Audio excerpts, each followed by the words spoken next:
गुरु प्यारी साध संगत जी, सभी को प्यार भरी राधा स्वामी जी। आज हम आपको बताएंगे यह खास उपाय अगर आपके घर में कबूतरों ने बना लिया है घोंसला और कबूतरों ने दे दिया है अंडा तो हो जाए सावधान, नहीं तो पूरा घर परिवार आपकी इस गलती के कारण खत्म हो जाएगा। खबर डराने वाली है, जरूर देखें, नहीं तो बाद में बहुत पछताओगे। आपने कभी ध्यान दिया होगा कि कुछ घरों में कबूतर आकर अंडे देते हैं।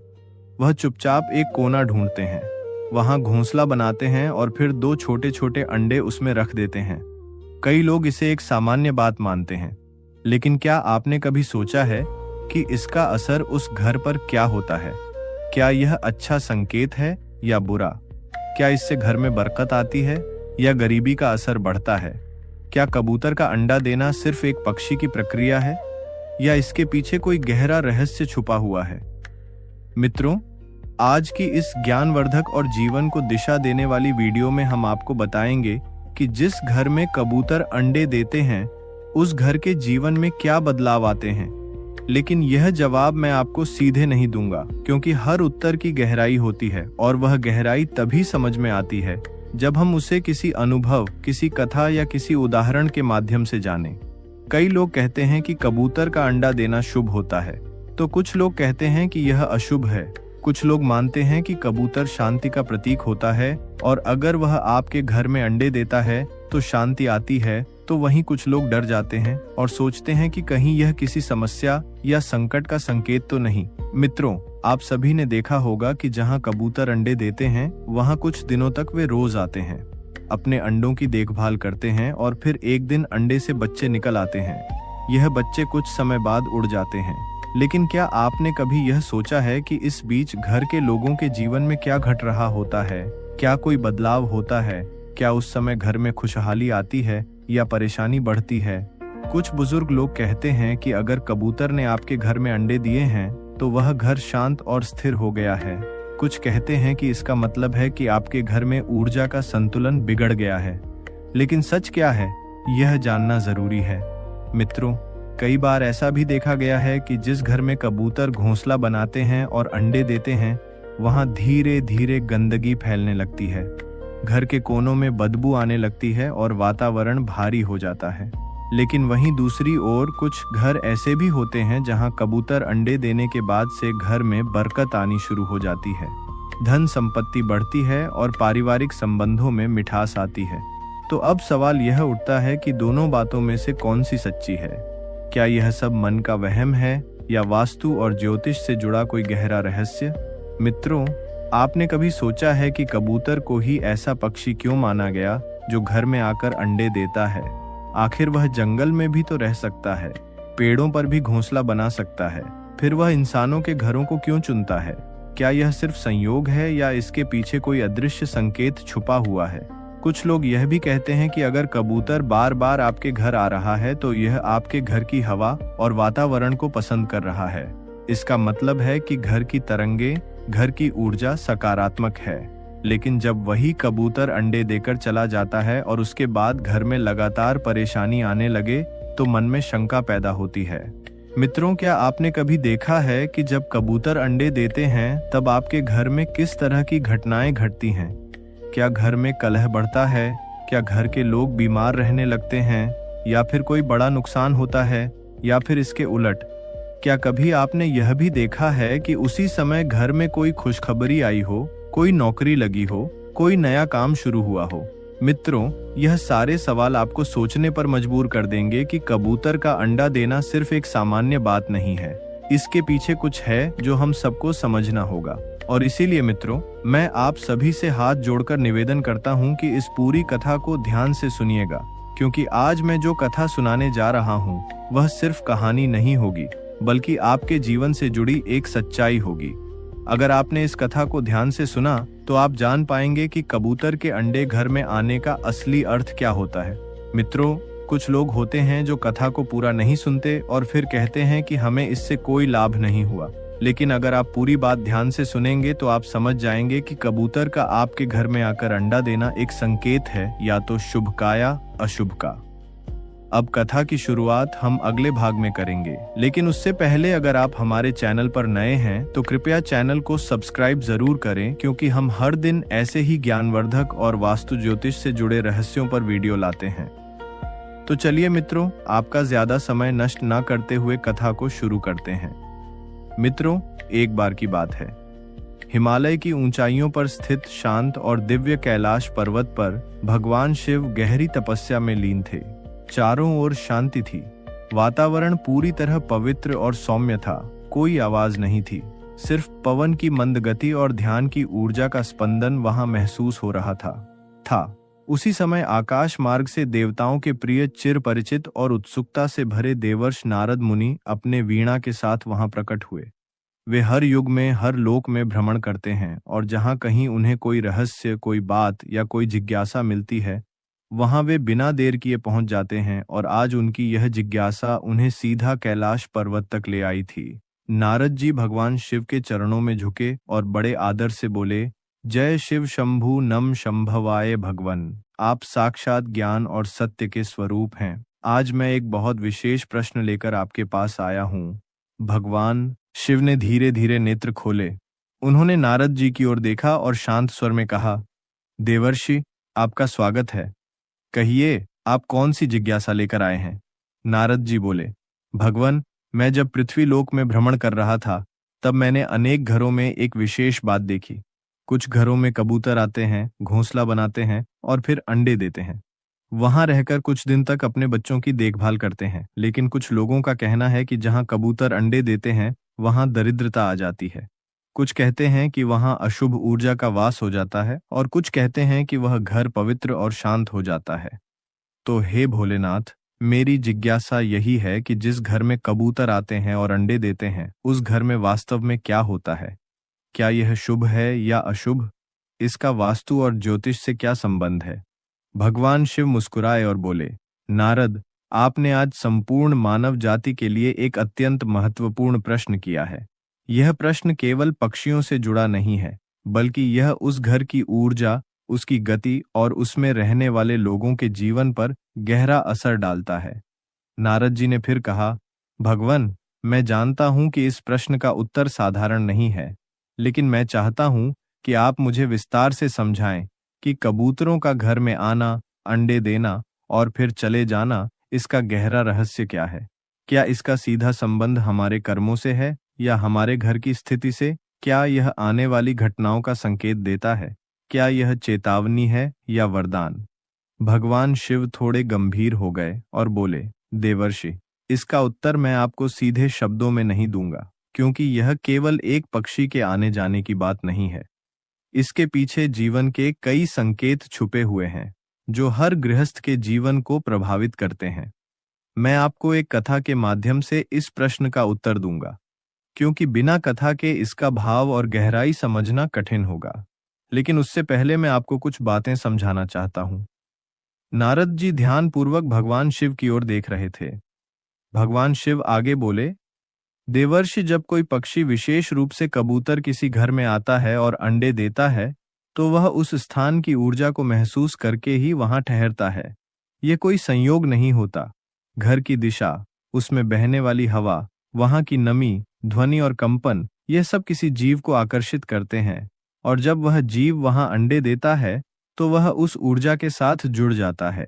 नारद जी ने सहमति में सिर हिलाया और कहा, तो इसका अर्थ यह हुआ कि कबूतर का अंडा देना सिर्फ एक प्राकृतिक प्रक्रिया नहीं, बल्कि ऊर्जा का संकेत है।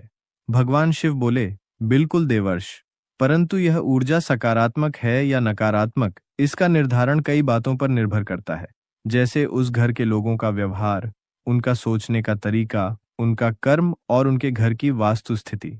नारद जी की उत्सुकता अब और बढ़ गई थी। उन्होंने पूछा, भगवान, क्या यह भी संभव है कि किसी घर में अगर नकारात्मक ऊर्जा हो तो कबूतर वहां अंडे देने नहीं आते, या यदि वे आ जाए तो उनके अंडे देना किसी प्रकार की चेतावनी हो? भगवान शिव बोले, यह भी संभव है, लेकिन हर स्थिति में अर्थ अलग होता है। इसलिए मैं आपको यह सब एक कथा के माध्यम से विस्तार से समझाऊंगा। कथा के माध्यम से मैं आपको यह भी बताऊंगा कि कबूतरों का घर में आना किस प्रकार जीवन की दिशा को बदल सकता है। कभी शुभ तो कभी अशुभ। नारद जी बोले, भगवन, मैं आपकी कथा सुनने को पूरी तरह तैयार हूँ। कृपया मुझे वह ज्ञान दें जिससे मैं इस रहस्य को पूर्ण रूप से समझ सकूं और आगे जाकर इसे लोकहित में बांट सकूं। भगवान शिव बोले, देवर्ष, कथा आरंभ करने से पहले मैं चाहता हूं कि आप इस विषय को गहराई से समझने के लिए अपना मन एकाग्र करें, क्योंकि यह केवल कहानी नहीं होगी। यह जीवन के उन संकेतों का ज्ञान है जिसे लोग अक्सर अनदेखा कर देते हैं। नारद जी ने मुस्कुराकर कहा, भगवन, मैं तैयार हूं। आप जब उचित समझे, कृपया वह कथा आरंभ कीजिए। बहुत समय पहले की बात है। उत्तर भारत के एक छोटे से गांव में एक गरीब किसान रहता था। नाम था रघुनाथ। रघुनाथ का जीवन बहुत ही साधारण था। वह मिट्टी का बना हुआ छोटा सा घर, टूटी फूटी चारपाई, एक पुराना चूल्हा और 2 समय की रोटी के लिए खेत में मेहनत करने वाला इंसान था। उसके पास ना ज्यादा जमीन थी, ना जानवर, ना कोई बड़ी कमाई, बस एक छोटी सी झोपड़ी और अपने भाग्य पर भरोसा। उसकी पत्नी सरला बहुत मेहनती थी और उसके 2 छोटे छोटे बच्चे थे, एक बेटा और एक बेटी। रघुनाथ का दिन सूरज उगने से पहले शुरू होता था और शाम को अंधेरा होते ही खत्म हो जाता था। वह खेतों में काम करता, बीज बोता, जुताई करता, लेकिन उसकी जिंदगी में कभी भी बरकत नहीं आई। जब भी कुछ अच्छा होने लगता, कोई ना कोई परेशानी जरूर आ जाती। कभी सूखा पड़ता, कभी बैल बीमार हो जाता, कभी साहूकार आकर कर्ज मांगता। लेकिन एक बात खास थी, रघुनाथ बहुत ईमानदार और शुद्ध मन वाला इंसान था। वह कभी किसी का बुरा नहीं सोचता था। हर दिन सुबह सुबह वह अपने घर के बाहर तुलसी के पास दिया जलाता और भगवान से यही प्रार्थना करता, हे ऊपर वाले, मुझे बस इतना दे दे कि मेरे बच्चों को भूखा ना सोना पड़े। एक दिन की बात है, गर्मी के दिन थे। रघुनाथ खेत से लौटकर घर आया। उसने देखा कि घर की छत पर कोने की एक लकड़ी के बीम के पास कुछ सूखी टहनियां और पत्ते जमा हैं। उसने पहले ध्यान नहीं दिया, लेकिन अगले दिन देखा कि वहां एक कबूतर बैठा है। फिर धीरे धीरे 2 कबूतर वहां आने लगे। दिन बीतते बीतते उन्होंने वहां घोंसला बना लिया। सरला ने रघुनाथ से कहा, देखो जी, कबूतरों ने हमारे घर में घोंसला बना लिया है। अब लगता है यह यहीं रहने वाले हैं। रघुनाथ ने मुस्कुराकर कहा, रहने दो इन्हें, यह भी तो भगवान के जीव हैं। शायद हमारे घर की शांति इन्हें अच्छी लगी हो। कुछ दिन बाद सरला ने देखा कि घोंसले में 2 अंडे रखे हैं। अब कबूतर रोज आते बैठते जाते, उनके गुटरगों की आवाज पूरे घर में गूंजती रहती। घर में कुछ अजीब सा बदलाव महसूस हो रहा था। रघुनाथ और सरला दोनों यह समझ नहीं पा रहे थे कि यह बदलाव अच्छा है या बुरा। पहले कुछ दिनों तक उन्हें ऐसा लगा कि शायद कुछ अच्छा होने वाला है, लेकिन फिर धीरे धीरे समस्याएं बढ़ने लगीं। सबसे पहले रघुनाथ के खेत में बोए गए बीज अचानक सूखने लगे। फिर उसका बेटा बुखार से बीमार हो गया और दवाई लाने के लिए जो थोड़ा बहुत पैसा था, वह भी खर्च हो गया। कुछ ही दिनों में घर में खाने के लाले पड़ने लगे। रघुनाथ सोच में पड़ गया, क्या यह सब उन कबूतरों के आने से हो रहा है? क्या यह कोई संकेत है? लेकिन उसके मन ने कहा, नहीं, यह तो बस संयोग है। कबूतर क्या करेंगे किसी का बुरा? यह तो शांति के प्रतीक हैं। लेकिन गांव के कुछ बुजुर्गों ने कहना शुरू कर दिया, रघुनाथ, तेरे घर कबूतर अंडे दे रहे हैं, यह अच्छा नहीं है। यह दरिद्रता का संकेत है। जल्दी से वह घोंसला हटा दे। रघुनाथ दुविधा में था।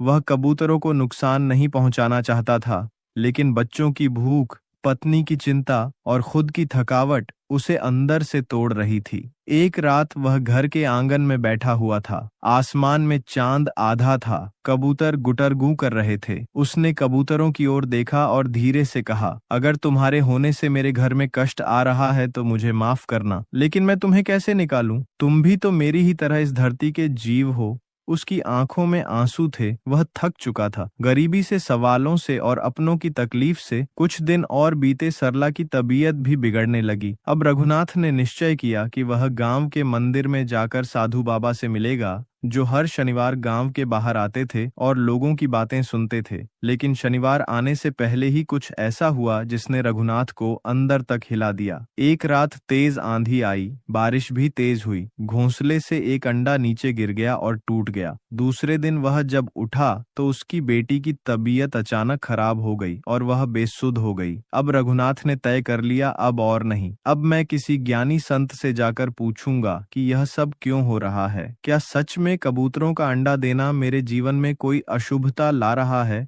तभी जैसे भाग्य ने सुन लिया हो, गांव में खबर आई कि बहुत दूर से एक दिव्य संत गांव में पधारने वाले हैं।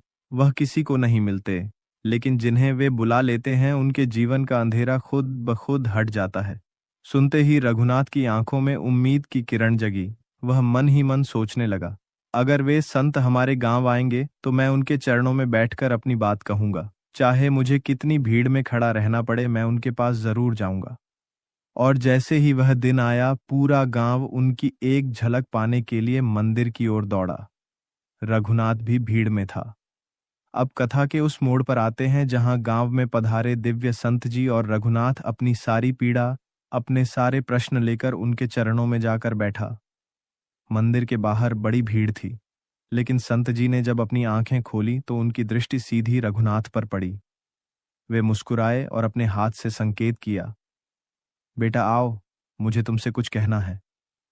रघुनाथ कांपते हुए भीड़ को चीरता हुआ उनके पास गया और उनके चरणों में झुक गया। उसकी आंखों में आंसू थे। रघुनाथ बोला, महाराज, मैं बहुत दुखी हूं। मेरे घर में कबूतरों ने घोंसला बनाया, अंडे दिए और उसके बाद से मेरे जीवन में जैसे दुखों का पहाड़ टूट पड़ा। खेत बर्बाद हो गए, बच्चा बीमार हो गया, पत्नी की तबीयत भी खराब है। कुछ लोग कहते हैं कि कबूतर का अंडा देना अशुभ होता है, लेकिन मैं समझ नहीं पा रहा कि सच क्या है। कृपा करके मुझे मार्ग दिखाइए। संत जी ने उसकी बात ध्यान से सुनी, फिर शांत स्वर में बोले, बेटा, यह प्रश्न सिर्फ तुम्हारा नहीं है। यह प्रश्न तो आज हर उस व्यक्ति का है जिसके घर में कोई पक्षी, खासकर कबूतर, आकर अंडा देता है। लोग बिना सोचे समझे उसे शुभ या अशुभ मान लेते हैं, लेकिन सच्चाई इससे कहीं गहरी है। सुनो ध्यान से, मैं तुम्हें 3 बातों के माध्यम से इसका उत्तर दूंगा। पहला बेटा, सबसे पहली बात यह समझो कि जो बातें समाज में फैली हैं वे हमेशा पूरी तरह सही नहीं होती। कोई कहे कि कबूतर का अंडा अशुभ है तो कोई कहे शुभ है, लेकिन दोनों ही बातों के पीछे पूरा सत्य नहीं होता। कई बार हम किसी एक घटना को देखकर किसी पूरे विषय पर निर्णय ले लेते हैं। जैसे किसी के घर में कबूतर अंडे देने के बाद बुरा समय आ गया तो वह कहता है कि यह अशुभ है। लेकिन क्या उसने कभी यह देखा कि क्या वह बुरा समय पहले से आ रहा था? क्या उसके घर में पहले ही कुछ गलतियां हो रही थीं? क्या उसके कर्म, उसका स्वभाव या उसका व्यवहार पहले से ही गड़बड़ था? लोग एक ही बात को बार बार दोहराकर उसे सच मान लेते हैं। यही आधा सत्य है।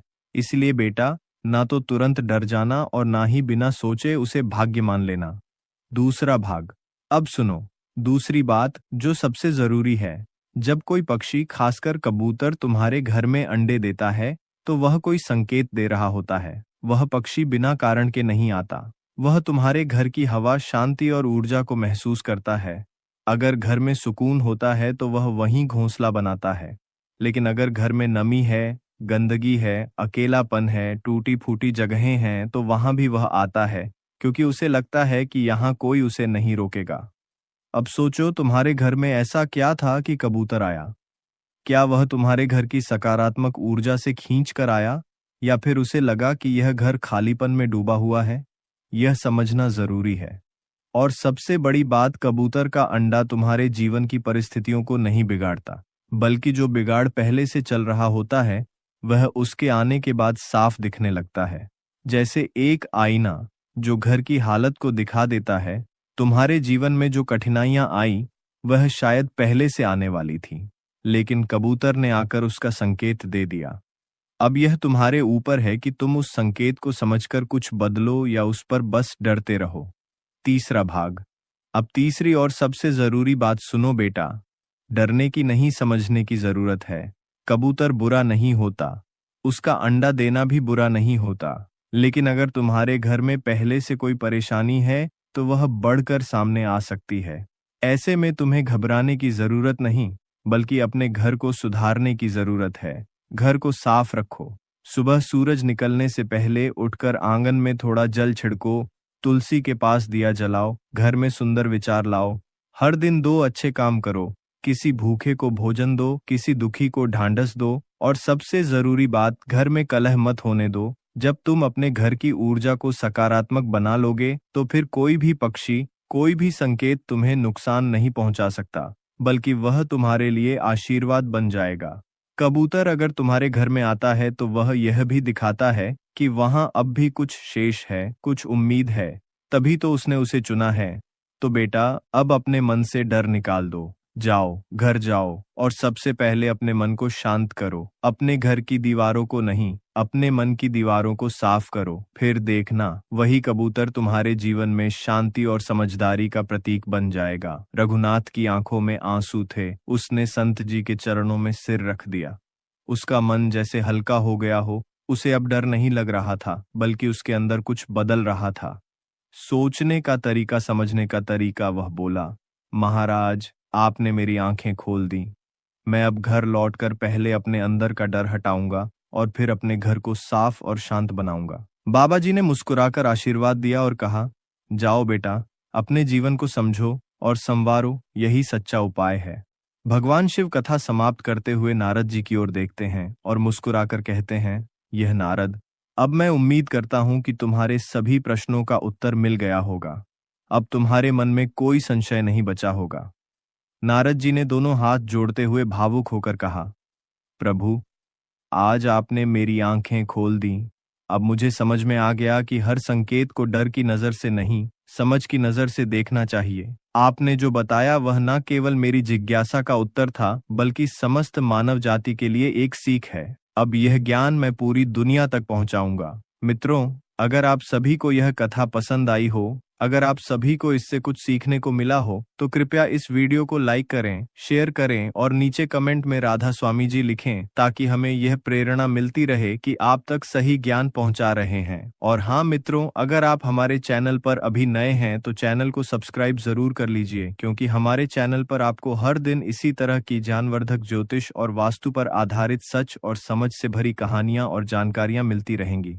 अगर आपके घर में कभी कबूतर आकर अंडे दे तो घबराइए मत, डरिए मत। यह मत सोचिए कि अब आपके जीवन में दरिद्रता आ जाएगी या बुरा समय आएगा। सच्चाई यह है कि कबूतर अंडा देना कोई अभिशाप नहीं होता। यह सिर्फ एक संकेत होता है, या तो आपके घर की शांति की ओर, या फिर यह बताने के लिए कि अब आपको अपने जीवन और घर के वातावरण को थोड़ा और सुधारने की जरूरत है।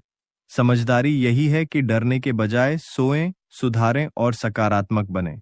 जब मन और घर दोनों शुद्ध होंगे तो जीवन में सुख और शांति खुद ब खुद आ जाएगी। और हाँ, अगर आप हमारे चैनल पर नए हैं तो लाइक, सब्सक्राइब करें, कमेंट बॉक्स में राधा स्वामी जी लिखें।